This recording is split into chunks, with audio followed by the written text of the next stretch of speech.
Before we talk about the race, let's settle an argument. At breakfast, I have milk on top of my Weet-Bix and then I add sugar.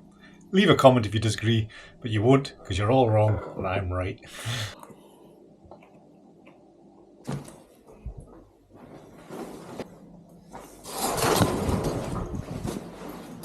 Maybe I should have put sugar on first and then I might not have fallen over.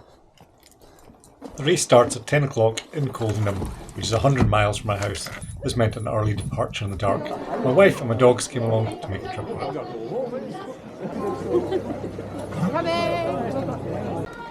The route was approximately 19 kilometres.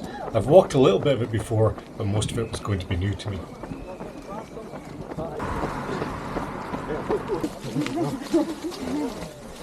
There was heavy rain in the run up to the race, and it wasn't long before I found the mud. The first part of the run heads to the village of St. Apps. If you've seen any of the Marvel films starring Thor, then this is actually New Valhalla. New Valhalla is supposed to be in Norway, but it's actually a small Scottish village. I remember going to see Thor in the cinema, and when Chris Hemsworth took his top off, the woman next to me screamed, "Oh my god, wow!" I can't say that's ever happened to me. The area to the right of me here is St. Abbs Head Nature Reserve, which is a great circular walk. If you're ever in the area, you should definitely check it out. There are two sets of double poles to the west of St. Abbs Head, positioned 1 nautical mile apart and marked on maps as a measured mile. Measured miles were used in the past to test new ships during sea trials. These poles are what gives the race its name, the pole-to-pole race.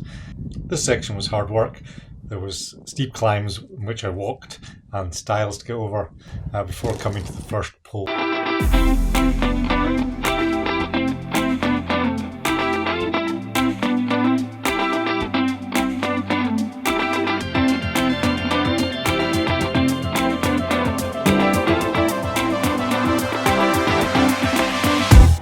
My wife had decided to walk the dogs whilst I was doing the race.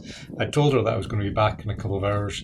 I checked my watch at this point and I was already 10 minutes slower than I thought I was going to be.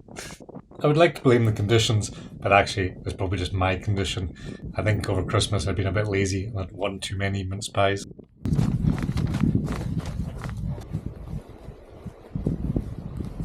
The video doesn't do justice to just how steep a drop this was. From here, it's 120 metres back up the hill to the next pole. You brought my wellies. Yeah, can't believe I just got no shoes for that.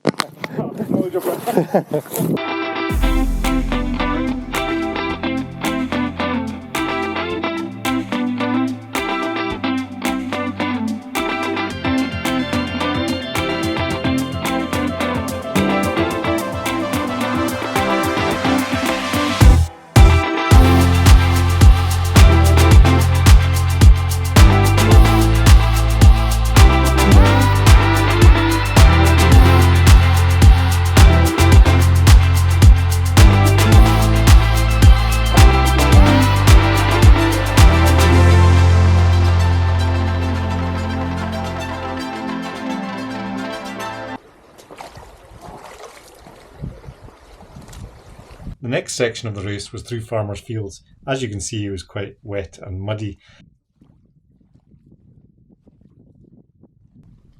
Don't be fooled by the sun coming out, it was actually still pretty cold.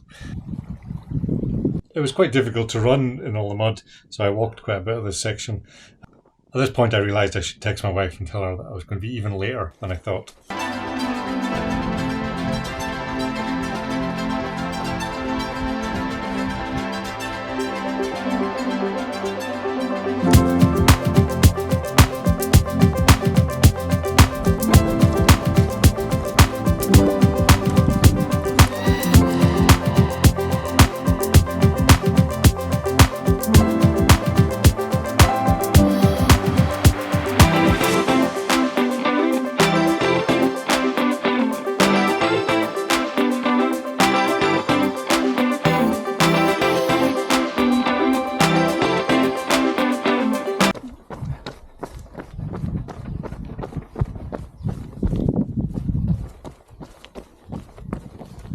Why have I got a pole sticking out of my arse?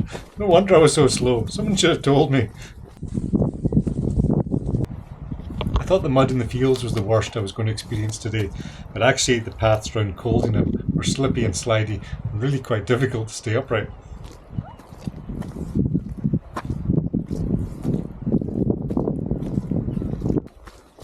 I also mistakenly thought that because I'd made it back to town it wouldn't be long to the finish, but actually there was still a bit to go.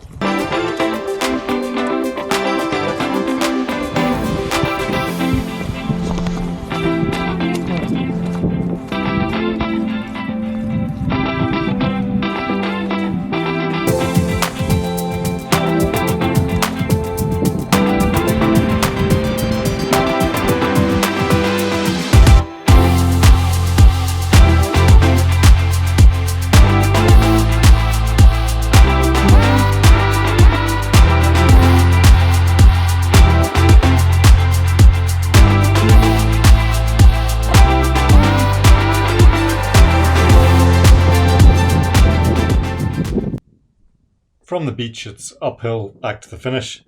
As I got near the end I spotted my wife. She's not pointing at anything, she's actually using the car key to try and switch off the alarm as the dogs had set it off. My aim for the race was to do it in 2 hours. I did it in 2 hours 20 minutes. I'll blame the mud for the additional 20 minutes. It's a great race, beautiful scenery, very varied route, and I would recommend anyone give it a go.